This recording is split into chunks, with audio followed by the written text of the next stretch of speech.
Exploring the latest trends, topics, and things you need to know in travel, it's Can We Talk Travel with DestinationWhatever.com. Ianora, everybody, it's me, Destination Whatever, yours truly. I'm here with a really fun travel talk. You know I love Aranui because I'm always talking about it. Well, now I've been, folks, and I took somebody along for the ride, so it's the both of us. We're both here, two travel dudes to double your pleasure for this really amazing destination. What can I say about Aranui? I actually made some notes. I don't normally do this, but there's so many awards that this thing has won and been a part of that in 2017 it was featured in National Geographic magazine, and they described it as one of the best cruises in the world. Luxury Travel and Style magazine places it among the top 5 expedition cruises in the world. And in 2024, it was an award winner for the Condé Nast Travelers Reader Choice. And it just recently kicked off its 40th year in full Olympic flair, and we were there. But me, of course, and my travel buddy. Introduce yourself, man. Hey everybody, it's Jamie. Been traveling with Dave for quite a few years now, and I got to say, this experience has been one of the most magical. I think it was our best trip yet. All of Yeah. our trips have been good, but this one had, I mean, we were feeling the mana, which is like the vibe in Tahiti. Mm. And of course, all across Polynesia, French Polynesia, the Marquesas. I'll explain the geography a little bit better for our viewers and everybody at home. So, with that being said, we got a lot of amazing content. Let's just dive right into our journey on the Aranui, and we'll take you to a place that you might not have even heard of, the Marquesas Islands. This is the cruise. This is the destination you didn't know you needed until now. So you can blame me and Jamie for enlarging your bucket list. That's exactly what we're going to do tonight.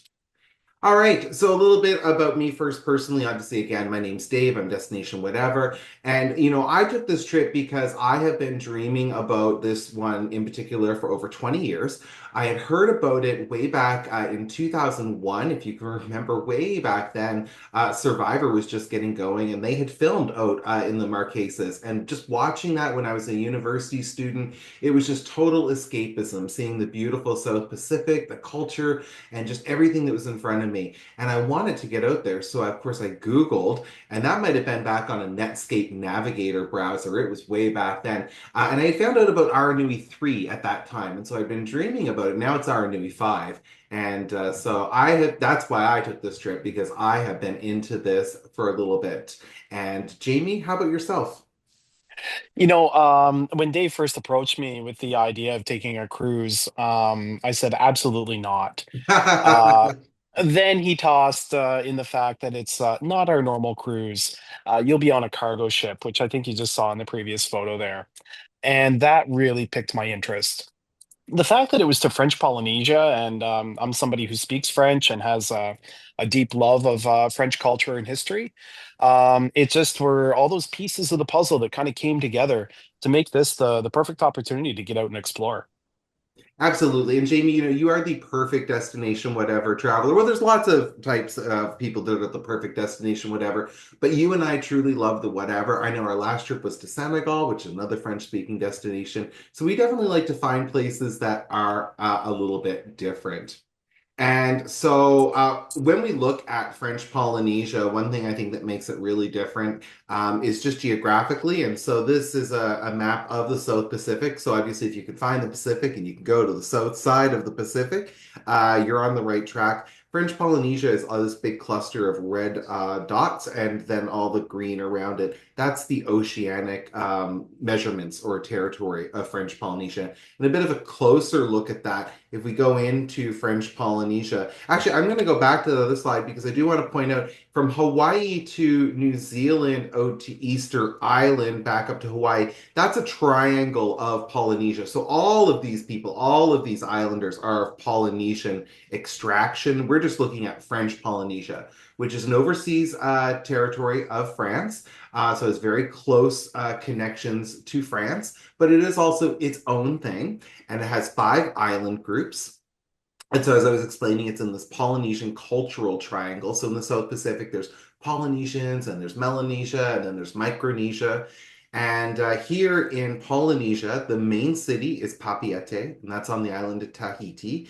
And that's where you're going to come and go because that's where the international airport's located. That's where the Aranui itinerary starts and ends from. And languages that you can expect to hear, obviously Tahitian and Marquesian, out in the Marquesan Islands. There's two dialects. There's a northern and the southern dialect. And then there's English. It's well spoken in the tourism area. We traveled with people that don't speak a lot of French, and they had no problems getting around. This area is well set up for tourism. Time zone, it's only depending on the time of year you visit, 2 to 3 hours behind the West Coast. Like right now, for example, it's aligned with Hawaii. So it's a really easy destination to get to in terms of time zone. In terms of flight, 9 hours from Los Angeles, San Francisco, or Seattle. So at the moment, there's no Canadian gateways with flights to Papeete. Hopefully, we can get a flight down to Papeete from Vancouver or something. But in the meantime, you would just go down through the West Coast. The geography of Polynesia, just another. This was a slide from one of our lectures. We just loved going to our lectures. And so this again shows the 5 distinct groups of islands. We're going out to the Marquesas Islands, which is the northernmost, most remote islands. We'll start in the Society Islands, and then we'll pass through the Tuamotus, and then get out to the Marquesas. So we were able to get to 3 of the 5 groups. 118 islands. And what I just find interesting is that if you look at the geography, so the square footage or square kilometers from an oceanic point of view, this area is as big as Europe. But if you were to take the 118 islands and smush them all together, it would be just about 3,000 square kilometers of landmass. And to give you a point of view, that's if you were to take Jamaica, which is a small island, and you were to take a third of Jamaica, that's what the entire 118 islands of French Polynesia would add up to. And then population, it's just under 300,000. A little bit about money, really tropical colored money. Of course, that's no surprise for a destination that's so tropical. And it's called the Central Pacific Franc, the XPF. I was saying about the airport, it's the Fa'a'a International Airport, and they have currency conversion. That's where I did mine. And the credit card's widely accepted. If you travel on Aranui, like we did, you put a credit card down at the beginning, and then in disembarkation, they just charge your room charges, and you can charge everything with your room key. You just tap that as you go along. And at the time of this presentation, 1 Canadian dollar is about 73 XPF, or 100 XPF will get you $1.36. All right, so climate and when to go. Obviously, weather's a big factor when we're planning our vacation. Tahiti, French Polynesia can be visited year-round. Aranui does trips year-round, so you can go at any time of year. There's never a wrong time to go. However, there are 2 seasons. There is a dry season, and the dry season is from May to October, and then there's the wet season from November to April. And so Jamie and I, we went down for late February, early March. We were on the first voyage this year. They number their voyages, Voyage 1, Voyage 2, Voyage 3. We were on number 1. And we had a few showers, but nothing much. I think the one thing is the weather. I found it, and Jamie, you can comment here, but I found it was just nonstop, same temperature, always humid, 28 degrees, 100% humidity. How would you describe the weather in your opinion? You hit the nail on the head there. Very hot, very humid, but not aggressively so.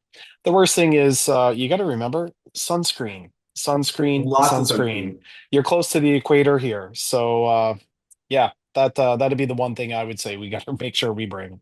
Absolutely. And as our viewers will see, as our pictures go through, Jamie and I get darker and darker and darker. But we were using sunscreen. We were wearing our hats. Of course, we were doing everything down there. And of course, drinking lots of water as well. And just all the general things. This is the tropical part of the world for sure.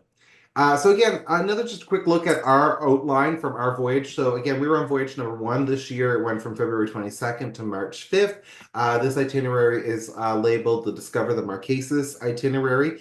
Aranui does a few itineraries, but this is its bread and butter. And so it starts in Tahiti and goes out to the Marquesas Islands with a stop on the way out in Fakarava in the Tuamotu.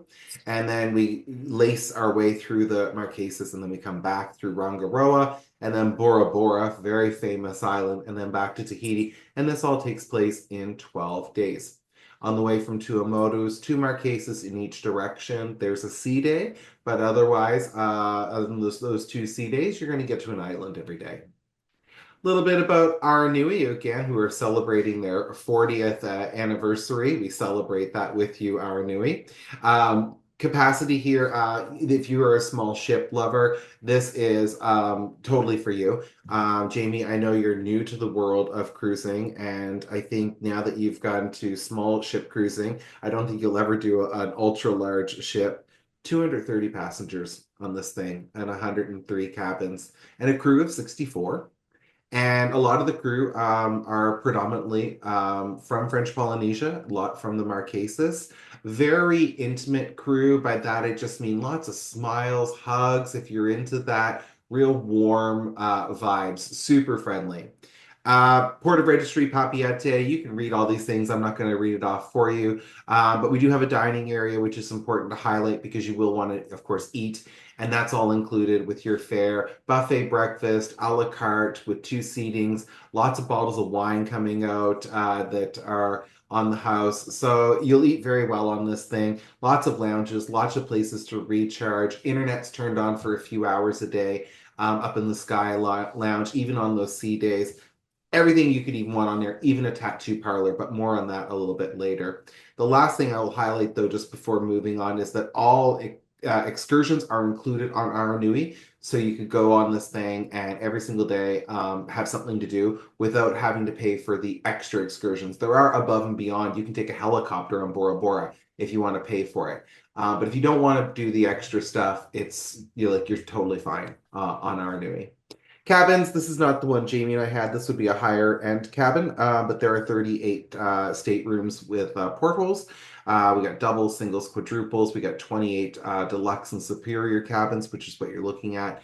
31 suites. And then, of course, there's presidential suites as well, too. This is indicative of the cabin type Jamie and I had, which is a standard cabin, which again, if you're a single traveler, sometimes we can get single cabins. Sometimes they run single cabin promotions.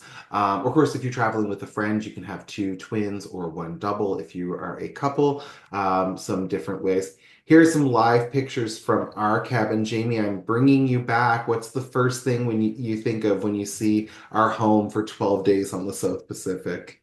I miss it, but here's the thing. You want to be good friends if you are going to be staying together like Absolutely. this. Quarters Absolutely. were cramped. It requires a lot of negotiation, but I think we did pretty good two-stepping around each other. Absolutely, because we're not small guys. Obviously, you can tell when you see our pictures. We're some, thick dudes, THICC. And so, you got to get our bags underneath those beds and shimmy and shake. But yeah, we did really great. I was totally comfortable, though. Beds were great. The rooms were tidied up a couple of times a Hmm. day, turned down service while we were at dinner. Next time I'll take pictures when it's not as lived in. But also in the middle picture, I just wanted to highlight, if you can see against the wall, European plugs for your electricity. And we had lots of devices charging all the time. So lots of PowerPoints you can interact with, and a great bathroom as well with all the toiletries, hair dryer, towels, everything that you could need to be refreshed and recharged. So it really does give you that place because it's a busy itinerary and you're going to need a place to recharge and eat as well. This was from our dinner when we came back from our day on nukuhiva, and I was so impressed at the amount of French pastries that I just went totally crazy. I think we both did. And we went a little gaga there, but you have to from time to time. Very Lady And these, Gaga, I well, think. Yeah, yeah. I did too with my macaron as well. But again, you can see that table is decked out with some bottles of wine. Those would come. So we'd have a couple bottles of red, a couple bottles of white for the table, and lots of bottled water. And there was just no shortage of food. I'm vegetarian. I was well taken care of. Jamie eats everything. He was well taken care of. It was wonderful. Fun factoid that the Olympic Village for 2024, the Summer Olympics, were carried out in French Polynesia for the surfing events, even though the rest of the games were in Paris. I didn't know this until we got down there. Did you know this before time, Jamie? I didn't know before I arrived, but I got to Tahiti a couple of days before you, so I actually made it out to the surf site, Yeah. and that was pretty neat to discover. You know, France really stretches around the world. It does. French language. That's why I took it in school. But I hope our French teachers are watching. They'll be so proud of us.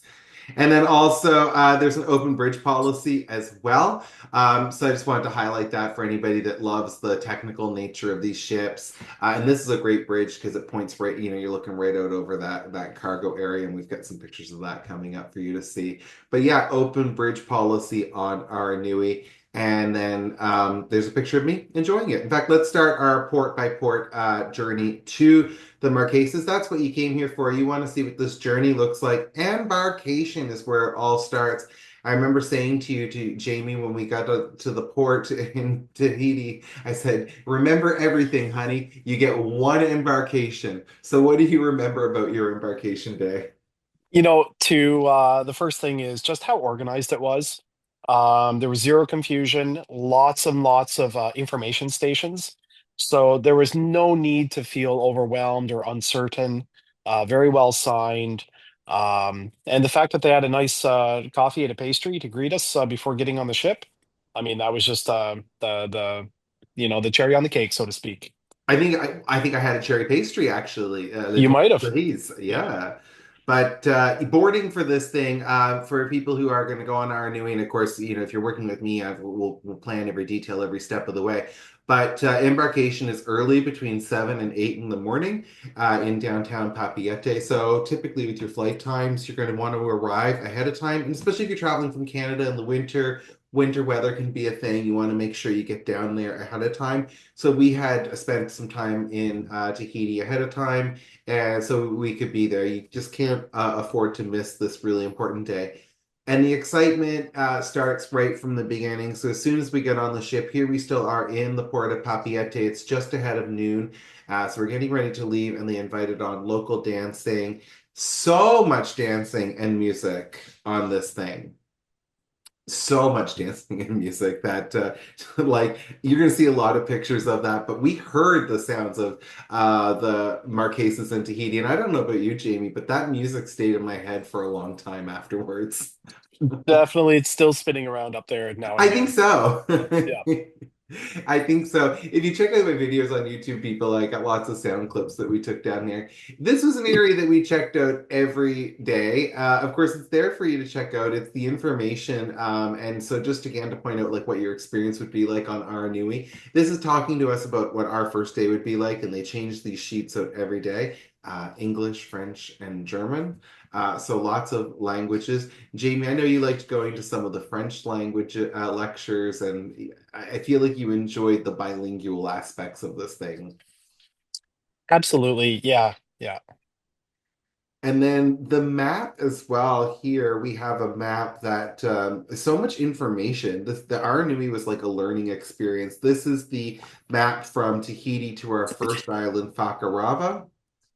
A picture of the sunset on our first day, the beautiful artistry. I love the decor on Aranui, the Polynesian vibes in the lecture room. We saw it in the lounge. What did you think of the decor on the Aranui, Jamie? You know, it was really cool to see all the different types of media that are used in Tahitian culture. So you had wood carvings, you had stamping Mm. on bark, you had textiles. Just really, really neat to see that all on display. It was like a floating museum almost. And just a moment ago, I was talking about those lectures. You went to more lectures than I did. I'll be honest, people, that was when I took a nap most days, and I Jamie debrief me. But did you have any lectures that come to mind that stood out? Yeah, there were two really incredible lectures by Pascal. One of them was the history of tattooing in the Polynesian islands. Very, very interesting, taking it back from the origins right up to today. Talking about some specific artists who help with the renewal of the culture. And probably my favorite was discovering just how the Polynesians navigated in their pirogues to discover these 118 islands. Certainly, Garmin did not exist back then. So No. that was pretty revealing to see how all that was done. I remember that one. I think I was there actually. Although my eyes might have drifted a little bit. I was tired. They It were big was. days, man. They were big days. Yeah. I was surprised. Okay, so things that surprised me on this ship, two things. Number one, just how busy the days were, and maybe it was just the heat and the humidity, but I was zapped after every day. And secondly, that we were just so comfortable that, when we went down there, I knew that this was a freighter ship and a cruise ship. But then when we were on the cruise ship, I mean, nothing short of being pampered, I would say. Like, this was not being on a cargo ship in a rough and tumble sense of the word. So, Jamie, here we are on our final day. The day is ending here. What were your thoughts our first day here? Now you're on your first day of your cruise. What's going through your mind? I think that smile's worth a thousand words. Just absolutely over the moon. To be looking out onto that huge blue ocean, to have set sail, see Tahiti disappearing, and knowing that we're pointed towards infinite adventure. Like just on cloud nine. Well, it was kind of cool to be out on the big South Pacific Ocean. Like, obviously, we grew up on the East Coast, so we've been around the Atlantic Ocean. An ocean is an ocean, but when you're just out there, I felt really small. I don't know about you, but just like a little drop in this big, Oh, big blue. just a speck in a sea of blue, so to speak. Mm. Yeah, yeah. And yet, like, I felt really comfortable and really safe. I didn't, we didn't get seasick. We had incredibly good waters. We were meant to be out there. And then another thing that you get out there, we were both excited for this. Let's talk about the stars. OMG. Like, Yeah, literally every star in the universe is visible. That was pretty humbling. That was even more humbling than seeing the vast quantity of water. Was just looking up and seeing all of that color, all different colored stars. It was really awe-inspiring, and to think that those are the same stars that the Polynesians navigated by. Like, absolutely. And the I was just thinking as well, Venus would show up a lot of times in the sunsets, so that'd be yep. really cool. We'd be in the aft of the ship, and then we'd be watching the sunset. Lots of beautiful sunsets down there, of course, and then you see Venus come out. All the southern hemisphere constellations come up because, of course, again, we are down in the southern hemisphere. But right now we're in Fakarava. We're on our first island, so again, we get half a day in Fakarava. It's a really slender atoll, and less than 1,000 people live here. A lot of coconut crabs, a lot of palm trees. Probably more coconut crabs, probably more palm trees than people. Pearl farms, and what we even saw a shark here. So first and foremost, just approaching Fakarava. I would say, Jamie, the thing for me when we first got to this island was just how thin it was. That really surprised me. Did you have any thoughts like arriving on your first Yeah, atoll?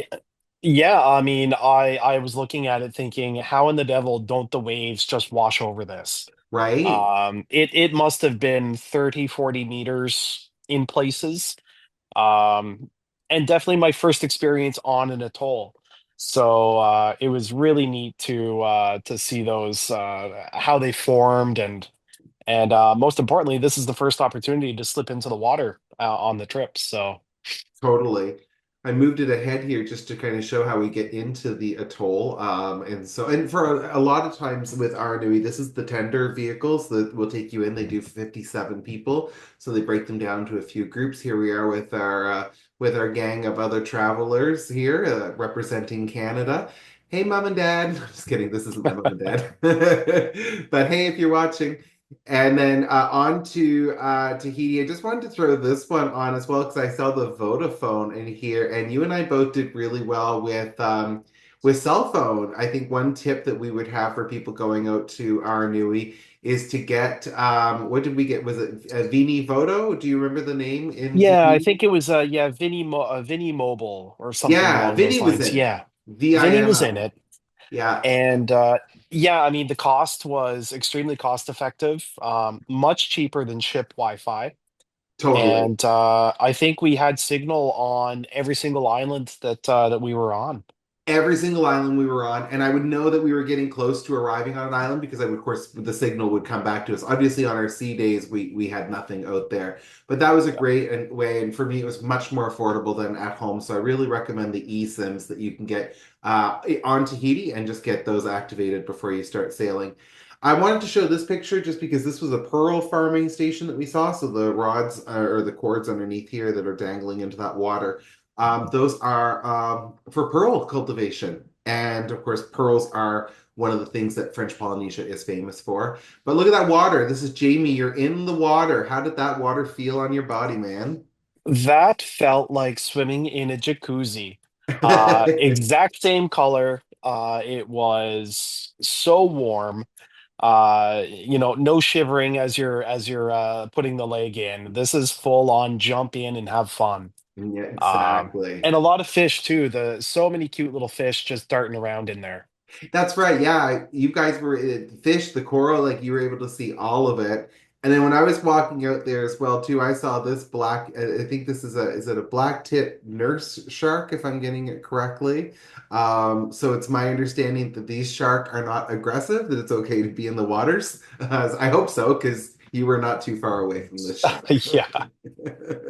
Well, I made it back out. I made it back out. He did, folks. Yeah. But that's how clear that water was on the atoll. And this picture you can see from the Aranui map as we're leaving. You can again just kind of get that appreciation for how slender the atoll is. And so it almost makes a perfect circle, except for the little gap that you can see Aranui is going to drive its way out. And then once we're out of there, it is a big crossing. We are on to our sea day. We have to go about a day and a half to get out to Nukuhiva, our first island on the Marquesas. So we decided to wrap that day up with a tropical drink. And you can already tell our skin is starting to get a nice color. Every color there by looking at me. I missed a couple of spots, I think. Just a little bit. We'll fill those in as we go along. Yeah. We're Yeah. back to our nice white skin here. Here's the pool. And I just had to show a picture of the pool because on the sea day, we had so much fun in this pool. Uh, Talk about the motion of the ocean, right? I mean, just like a bunch of youngsters in there, we were getting bobbed around like a rubber ducky. As the ship would gently slosh back and forth. Well, that turned into a tsunami in that pool. And what a hoot. I I loved had so it. much fun. I loved it. And so yeah, so if you are, if you like ship life, of course, Aranui has a pool. There's the pool. This is actually the back end of it from our sea day. Again, talk about that beautiful sunset that you can expect to experience in French Polynesia. But again, just the back of the ship. One night they actually set this up. We dined outside. They did a whole Polynesia evening where we were dining outside, and they had it set up with beautiful palm fronds and flowers, and everybody was wearing their tropical shirts.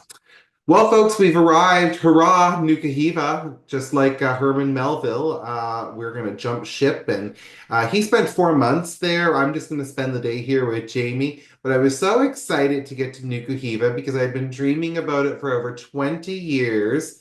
And I think, Jamie, if I could describe it, you were the parent, I was the child. It was Christmas morning and Santa had came because it's like 5:30 in the morning. As soon as my cell phone was like on Nukuhiva, I was just like, oh my God, we're there. And so we ran upstairs and you can just see the silhouette of Nukuhiva behind us. Here's Jamie. You're arriving in Nukuhiva. Again, I'm going to ask you what was going through your mind in this moment. This is such a an amazing island. It's got some of the coolest volcanoes. And this is the thing about the Marquesas is that they're quite young islands at the end of the day. So you've got these very vertical mountains that fall into the ocean, and they create these very unique skylines. So I was there just drinking it all in. I couldn't believe that we had finally made it to land, and I was going to explore somewhere that was, you know, really only something I'd read about.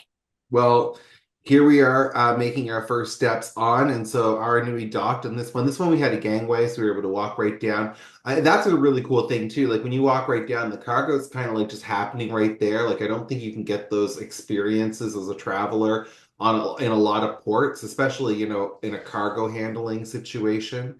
But anyway, we get on to nukuhiva. And with several of the islands, Aranui arranges the excursions. And so here we are looking at a field of pickup trucks. I felt that on Nukuhiva, everybody who was available that day with a pickup truck to drive Aranui passengers around was, were brought together. And you divide the 200 passengers up into these little groups of four, and I think there were a few trucks that might have had six, and they all buzz around the island together to take you to various spots. And this was at a craft market in Nukuhiva. I loved seeing the palm trees. I don't know about you, Jamie, but I don't think I've ever seen such an abundance of palm trees in the tropical world in any of my travels before. No, and definitely the good looking ones too. These ones haven't been abused by wind. Like Mhm. they're looking really fresh and every shade of green. You'll see that as we go through these photos. So The much green, colors are so much incredible. blue. So every photo was so vivid. When I got home, I was almost homesick for a few, or homesick. I was homesick for Nukuhiva because it was just so green and so lush. Again, we were there. This is during rainy season. If you're curious what it looks like for rainy season, I do point that out because with Aranui, there are occasionally 10% offs for traveling in the rainy season, and I think that's a great way to save 10% because I mean, I don't know about you, Jamie, but were you really bothered by rain out there? I only got rained on one day, and that was the day I was hiking. And it was, let me tell you, I'd have paid 20% just to be rained on. Yeah, I So would to have save too. 10%, love it. Well, what a great salesman, folks. That's why I have him here. But it's true, honestly, you'll find it's refreshment out there. But anyway, I think that's also why we saw things that were so green. And here's the greenery at one of the stops we made at Nukuhiva. And this is a tahua. And this is where in ancient times, rites of passage would be. I believe, if I'm correct, there was a rites of passage from girlhood to womanhood, boyhood to manhood, if I'm remembering correctly. That was really cool to see. There's two cuties on the top of Nukuhiva. You can see the dramatic peaks to the left of me, the towering spires, and then the bay behind us. And, Jamie, that's a pretty happy smile on your face, if I must say. Yep, that is a smirk that you couldn't slap off me. It is. It's a smirk. That's exactly the word for me. And this was my special moment because this was looking down on the Survivor beach. So any of you that maybe found your way to this video because the hashtag Survivor, that's it. That's the road to beach. That's it. It was so funny to like look down, and it was just right there. And there's the beach. And this is our group. So again, the people that we were traveling with, and then the lady in the red dress with the scallop shell necklace was our guide and driver for the day. And if she is watching this video, you were wonderful and you made my dreams come true. Tu as réalisé tous mes rêves, c'est sûr. And then that evening, we had dancers on board that came on from Nukuhiva. So we were still in the port well into the evening. And so the dancers do come on after supper, and you get to watch dancing. And I was pulled out, plucked from the audience. And it was very important that I was plucked so Jamie could take this picture of me having a lot of fun up there with the dancers. So the next day, well, actually, this would still be when we were on or Nukuhiva. But what you can expect on Aranui is that they'll tell you about the island that you're going to go to the next day ahead of time. So you can kind of consider it a bit of a debriefing. And these lectures will take place, of course, in all the three languages on the ship, English, French, and German. So you just go to the language that applies to you, and they're going to give you information about the day, the program, basically what time you need to be ready to go, and so on and so forth. So I would say, and again, Jamie, I'll ask for your opinion, but I think they did an excellent job keeping us informed on Aranui. Yeah, it's that really stood out to me. It took maybe 10, maybe 20 minutes a day, but you left, you knew exactly what we were going to be doing, what was optional. You got all Yeah. the highlights, right? So I found it quite convenient. Totally. And again, if you missed a beat, you could, or if you just couldn't get to the information session, it was always signposted. I showed a picture of that earlier. The information was also available at reception. You could just stop and ask. I mean, at this point, too, I feel like the culture on board, everybody's starting to get to know each other's name between the guests and the crew, and you're just on a first name basis. So we have a really fun day in Uapoa to tell everybody about. But the first thing I just wanted to mention, this picture came from that port. I was stepping off and I was like, holy cow, they're like unloading a car on this island. And I just was wondering, Jamie, I mean, what your thoughts were in terms of the range of goods we saw being shipped on this ship. It was crazy. They could take everything or Absolutely. anything. Yeah, you can see there's a tractor up behind that car.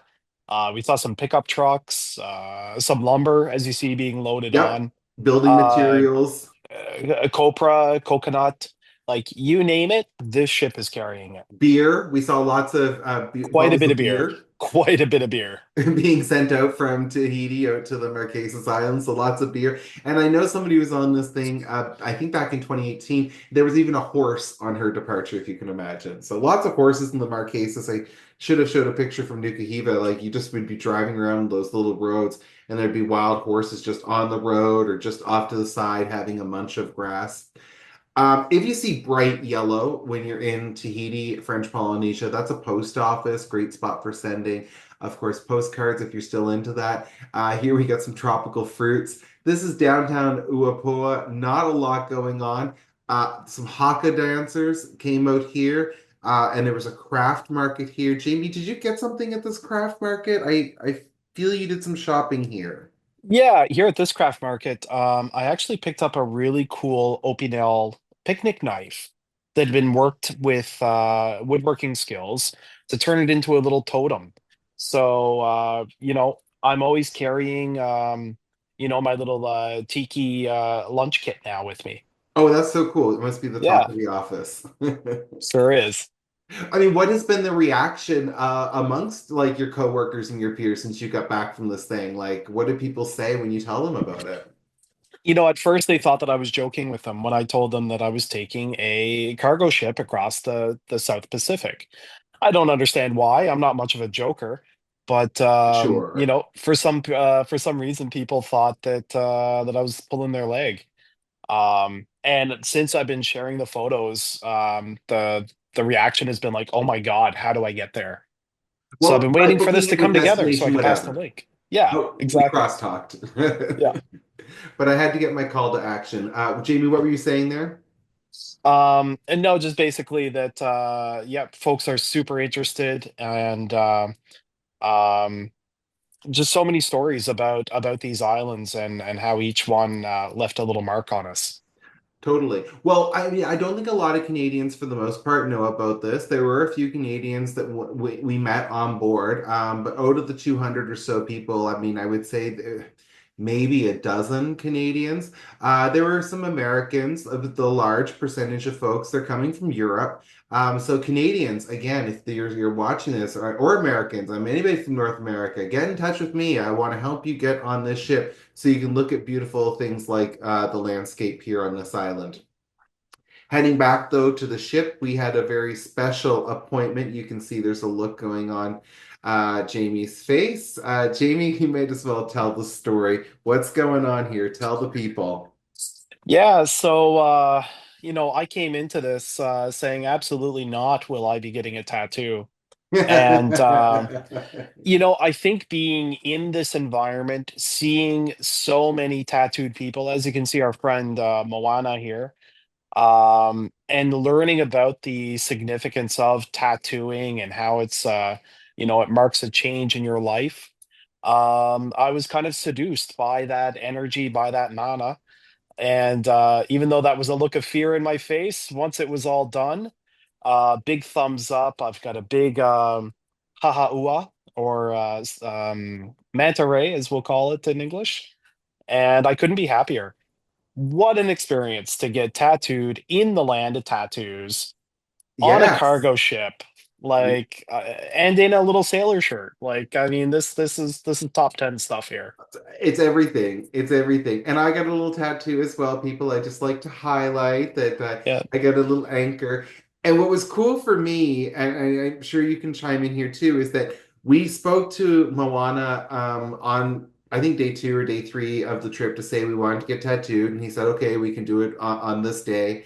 And I just told him I wanted this anchor and where I wanted it. And I said to him, like, just something between Jean-Paul Gaultier, but with a Marquesas twist. And he literally interpreted that and just like free-handed that on. And of course, I could see it before he applied the tattoo. And yours was completely done freehand as well, which I just thought was amazing. But I mean, what did you think, Jamie? Yeah, that was the really neat thing was he did it completely freehand. No picking out from a book here. It was just like a 20-minute chat with him about what I might like, a little bit about me. And the really cool thing about Marquesian and Polynesian tattoos is they tell a story. And I'm still deciphering the story that I've got put on there, but he incorporated elements of my job, elements of my family in there. So that was really quite special. And Beautiful. again, just right from his mind to his pen. Well, to your arm, and it's there for the rest of your life. But what a day as this day winds down as the sun sets, and again, another beautiful sunset, the silhouette of an island behind us. The next day, we end up onto Tahuata, where after our tattoo experience, we met the island's most tattooed man, and he had this cool that necklace. We saw those necklaces quite a few times, the with the bones. Yeah. That's my one regret. My one regret is I didn't buy one. Yeah, well, you have to go back. Um, Here's this island again, different landscape. The Marquesas Islands reminded me, I had traveled to the Galapagos last year in another archipelago in the Pacific, and one similarity between the Galapagos and Marquesas was that every island had its distinct characteristics. And this one was a bit smaller, very green, very hilly. Total French vibes, and I mean, we'd find that on all the vehicles. I just had to show this picture of you because I feel, Jamie, if you were to move to the Marquesas, this would be your vehicle. But I don't know if you agree. Definitely. Yeah, yeah. Put me in an old Defender, and yeah, I'll be bopping around those roads pretty quick. I know your tastes. I know what you like. And here's a picture that you took of me just smelling the flowers, showing my tattoo. Here's a church. Obviously, there was missionaries, and that was a big part of the culture. The history still isn't present. The people of the Marquesas Islands are the religion's a big deal. And you see a lot of people that practice, and they go to these churches, these beautiful stained glasses. Here's a picture of us in church, just so it can be documented, Jamie. There is a picture of us in a religious institution having a wonderful time. At least I am. Look at my smile. I don't know what your face is telling us. I was a little bit warm that day. The heat was getting to me. Someone told me once you shouldn't wear a hat in church. Oh well, I'm doing it. And here we are back, getting back to the ship. So this day was special in that we did 2 islands. It was a double drop, so we only had half a day here. So we headed back to the island. Of course, some of us at a more leisurely pace than others. And then it was over to Hivaoa, the second island of the day. And this is the second largest island in the Marquesas. So this is the island that we had a bit of a shower. Jamie, this was the hike that you got showered on, but maybe you can tell people a bit about your hike and what we're looking at in this picture, please. Yeah, so here, this island, it offers a about a 9 kilometer hike that'll take you along the trail that takes you up into the mountains, and you'll come upon a cemetery. And in this cemetery, you have both Paul Gauguin, who is entombed there, as well as Jacques Brel, just a few graves over. Yeah. So it's a big pilgrimage site for those who enjoy the arts. Absolutely, especially French arts, and that was definitely what I was into. I didn't go on the hike because I wanted to go straight to the cultural center, and here we are reconnecting. And if people look closely at the picture, maybe they can see our clothes are a little wet from that rain shower we got caught on. But like literally, folks, that was it. Like this is the if that's the worst of the weather, then send me there all day long. Inside the Gauguin Museum, I feel we started in there, but I was so slow looking at everything because, of course, that's my thing. Everybody who knows me knows I love art. And that creativeness, I wanted to show this picture after the Paul Gauguin Museum. Just the flowers, the vividness, the colors, like I was just feeling my oats here, and I was just so happy to be on this island. So the rain did not rain on my parade.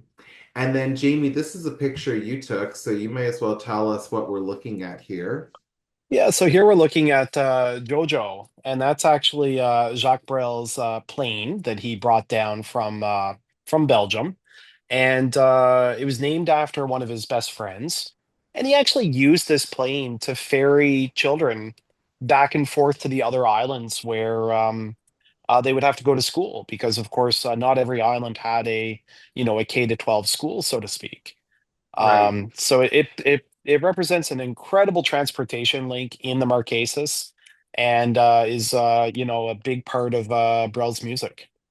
I mean, I would say if you're again, if you're watching this thing, if you're a transportation enthusiast, I'm a transportation nerd. I love everything to do with marine transportation, aviation.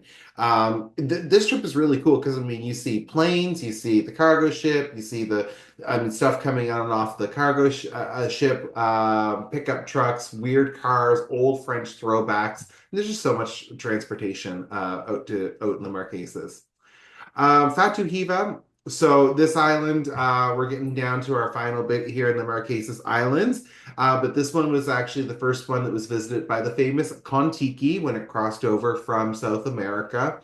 And here we are driving around. So here we had again the arrangement where everybody was put into small groups of about four into pickup trucks with locals. And there, Jamie, you are with our local guide. Fatu Eva, I feel had like the hilliousness, but I also don't know if it's because we were driven up over the hills. But it was just such a hilly island, I remember. I don't know if there's anything that comes to your mind with Fatu Hiva. Yeah, a really muddy island is what I remember. That four by Yes, four was going through some pretty slick roads there. I would have loved to have been behind the wheel and playing around with it myself, but oddly sure. enough, he wouldn't let me do it. But truly, yeah, and the roads in the Marquesas, I mean, the roads are like paths, like they're small little roads, and again, really beautiful, really interesting. This landscape again, just totally different for me than from the other islands. And one thing I'll just let our viewers know about, we're not showing the video in tonight's presentation, but if you do head on over to YouTube and you search the words Aranui Fafaru, you can check out the video of Jamie and I eating this South Pacific delicacy. Delicacy is one word for it. Jamie, would you have a word for fafaru? What? Uh, Delicious. Can I have some more? Okay, sure. So anyway, this is seen by some as as a bit of a nasty food because of its strong, pungent odors. But anyway, if you want to check out more about fafaru, my YouTube video awaits you. The roads continued till we got to a point. I mean, you can see if you can even call this a road. But again, these what I loved about Aranui is that all the activities are included for you, the excursions, but they're with local guides, and so that's what's really cool with Aranui is that you go out to these islands. Everybody on the island has a connection to this island, whether they work for it or their uncle works for it or someone used to work on it or they know somebody like they're expecting something coming in on the Aranui. Like this ship is in the DNA, it is in the tapestry of the Marquesas Islands. Beautiful picture here. You can see the ship has moved around it moved from one town to the other. There's like two towns on this island, each with maybe like 300 hands. And the music again, but the local, sorry, the presence of the guides from Aranui wearing the red shirt, playing the music for us in the beautiful location, and then back down to our tender and back out to the Aranui for our final day at Uahuka. And the main thing for Uahuka, Jamie, you're so excited in this picture, is that when Aranui arrives in this harbor, it's a very slender harbor. It has this red soil around it but it literally has to do a 180 spin. Can you remember what time we had to get up early to go up and see this? I mean, I think it was before breakfast. Well, it was definitely before breakfast. I want to say we were up there about 5:15, 5:30 to make Yep, sure that we got our spot, right? Because yep, this is kind of the signature move. and you don't want a bunch of people to get ahead of you. No, and that's true. And Jamie's right. Yeah, we did make a point to get up early. Like, it was right at daybreak, and within about 10 to 15 minutes after we got there, it was filled up. And of course, we had front row, which was great for taking the pictures they just cycled through. But once it spins around and it's facing this way in towards, or well, the back end, the aft is facing into the harbor. You're good to go. And they just back up there as well. They have crew that go out on these smaller platforms to actually anchor it up by tying it down. This is perhaps the most interesting if you're into, nautical sailing, transportation. This might be the most anticipated arrival. Jamie, this was a picture you sent over. You made a friend? That was the sweetest little cat ever. His name was George, and very, very friendly. You didn't see a whole lot of cats on these islands. Of course, they do damage the local wildlife, the local birds.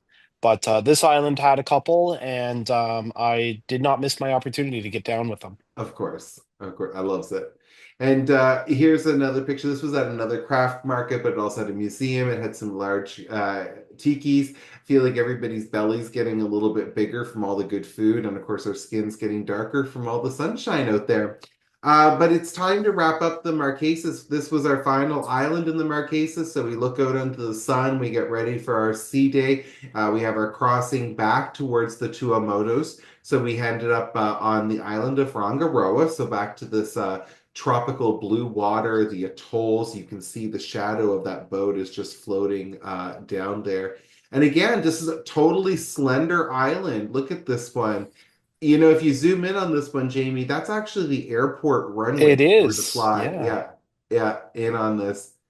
And we got a little, I think this must be a coconut crab on you, I think. A little hermit crab, yeah. He was pretty friendly for a hermit. Yeah. And I was busy looking at the coconut trees, thinking about climbing the coconut trees, but you walked out as far as, or most of the way towards the surf, I believe, there. That's right. Yeah, geez, that must have been 400 meters, Yeah, and the water really never got above knee height. So just an example of how this was formed on a coral reef. yeah. So that was pretty neat to walk out that far. Cool. And then here's a picture of me again. You can see the blue on the other side. That's it for this island, this coconut grove. And just for me again, growing up in Canada, it's not like we see this. Just the height of these coconut trees, the palms, just so tall. I mean, it was everything I expected in a tropical fantasy. And the theme of tropical fantasy extends to our final island, Borabora.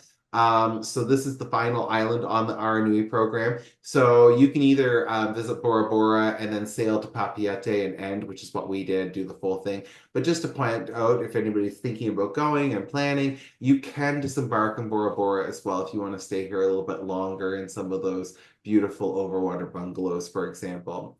So we actually did separate activities here. This happened a few times where we'd go in different directions. Jamie, this is a picture from your morning on Bora Bora. What did you get up to? Yeah, so I took the motorized canoe, being that the skydiving and the helicopter tours weren't available while we were there. So I made do with a lovely half day, puttering around, doing some swimming with rays, swimming with blacktip sharks, and visiting different little lagoons around Bora Bora. It Mm. was so much fun. So while Jamie was getting wet for that, I headed into town and I went to go take a look at a pearl store. And I mean, everything in there was, and I knew it going in well above and beyond what I was looking to spend on this vacation. But it was so cool because the staff were just so friendly and it was that amazing Polynesian hospitality. They were just really into just talking to us about pearls, and it didn't matter that we weren't going to buy. They knew that there was no pressure. It was just about education and teaching us about pearls. And if you look at this picture, maybe even if you pause the screen, you can look in. There's just there are all those pearls are different in their own way, and so I just felt like really educated and informed about pearls. Here I am with my pearls. Later in the day, we met up at a motu, and a motu is a small island, a part of the atoll that goes around. but just like a little breakaway. That's Motu, and they're kind of like just the perfect tropical islands. If you think about being a castaway, we had a lunch here and an afternoon to play in the water, and it was just a really nice way to wind down after a busy week out on the Marquesas. There's the beautiful Aranui as we make our way back to the ship one final time. And our final sunset on Bora Bora. How beautiful is that? Jamie, how do you say thank you in Tahitian? Maruru. Maruru, Jamie says. That's right. That's thank you, everybody. So Maruru. But before we wind down, I do have some big news for everybody, including you, Jamie. I don't even think you know this. Aranoa. So Aranoa is so exciting because it is going to be the second ship to be added to cptm. That's the Compagnie Polynesienne Transport Maritime, the overall company here for Aranui. And so with their second ship, Aranua means Great Awakening in the Tahitian language. It's going to also be small ship. We're looking at 93 cabins for 198 passengers. And as the Marquesas is the feature destination for Aranui, this ship will go to the Australs. And so it's worth pointing out that currently, at the moment, Aranui will make quarterly rotations out to the Australs. So it does go out there, but it is licensed for the Marquesas. That is what it focuses on. So this ship will open up a second area. So if you've done Aranui before, or maybe, I don't know, you want to go to Aranui and Aranoa, for people like Jamie and I, what a wonderful way to go back. And this would be the itinerary that's proposed. So it will start in Tahiti and it will go towards the counterclockwise direction. So from Rurutu to Raivave, you're in the all the Australs. So you'll sweep through those islands. They're different from Marquesas. That they're going to be more that flat, sandy island. Great islands for people that are into art, craft, creators. There's going to be a lot of again, a totally different vibe here from the Marquesas. And then it goes up to Raiatea and Bora Bora. So again, two of the beautiful islands with the electric blue water, the beautiful atolls. Bora Bora because it's a classic, and here again you could end in Bora Bora and extend in a bungalow or go back to Tahiti. But Raiatea is in here, which I think is great because it's a lesser visited island, and so it keeps with Aranui's commitment of getting out to all the islands, including some of the lesser visited ones. So there'll be more information coming up on this one it's expected to come out in June of this year, so just keep your eyes on this space. And we should have some information on the exact itineraries, the dates, all that should be released, and a booking launch. So we'll have some dates and be able to accept some bookings. So maybe you'll want to be amongst the first to sail out to the Austral Islands. But if you're ready to set sail in any direction, whether it's with Aranui, anything I can help you out with, for all inquiries, if you've heard what I have to say today and you want to connect, my name's Dave Wentworth. My travel agency that I own and I run is destinationwhatever.com. So you can get in touch with me through email, through my website. And also just to highlight, I should have mentioned this in the beginning, but I'll mention it now, that I am a certified Tahiti specialist. So some of the perks of working with me, number one, folks, it doesn't cost anything extra to work with me. It's the same rate. You're going to get my knowledge. I'm a certified Tahiti specialist. I've been to Tahiti. Only about 10,000 Canadians a year make it down to French Polynesia. I'm in that group, and of that group, I'm one of the few that have been out on Aranui. If you take the amount of departures this thing does a year, multiplied by the 200 people it can take per go, there's maybe 4,000 people a year that can get out to do there. And Jamie and I are two of those people that have been out there. Wow, what a trip. Any memories that we didn't touch on that you'd like to mention to the people? Waterfalls. Oh, We'll just end with that, right? They always said don't go chasing them. Well, we did a fair bit of that. All the islands are good for it. Tahiti has some gorgeous ones. Really good opportunity to add on a couple of days, either pre-trip, post-trip, and get out and explore. that's Uh, right. We saw waterfalls, I remember at the beginning in Tahiti that we mhm. made a point of going to see at the end when we Yeah. went back because they were so good. And then our guides pointed out when we were in the pickup truck, they would point off to waterfalls. Thank you as well for not singing waterfalls. I don't want to pay the licensing on this YouTube video for No, that no, no. We're content. not going down that road. Yeah, no offense TLC, but like I can't pay that bill. Yeah. But yeah, no, definitely the waterfalls. I hadn't mentioned on that. That's true. And I would say the flower power too. That was something that we were feeling right at the Yeah. beginning. And the tropical fruits, like we ate so many amazing tropical fruits and coconuts. And yeah, it was a great trip. I mean, I would go back again in a heartbeat and I would recommend it to anybody. If you're feeling that little itch or curiosity, there's a reason why you're feeling that. And that's a call that you really want to answer with this trip. Yeah, Totally agree. for sure. All right, everybody. Well, until the next time that our paths cross, if you have any questions for this trip, for me, again, about Aranui, French Polynesia, you know by now to reach out with me. I'm your #1 travel expert. Marururu, I am destinationwhatever.com. Thanks, everybody. Good night. So, yeah. Thank you for watching. This has been a Destination Whatever travel production. Subscribe for all my content. Facebook at Destination Whatever, Instagram at destinationwhatever.travel, and YouTube at Destination Whatever. Or head on over to my website, destinationwhatever.com. I'm your #1 travel expert, helping travelers nationwide explore the world. So get in touch and let's make your travel fantasies come true.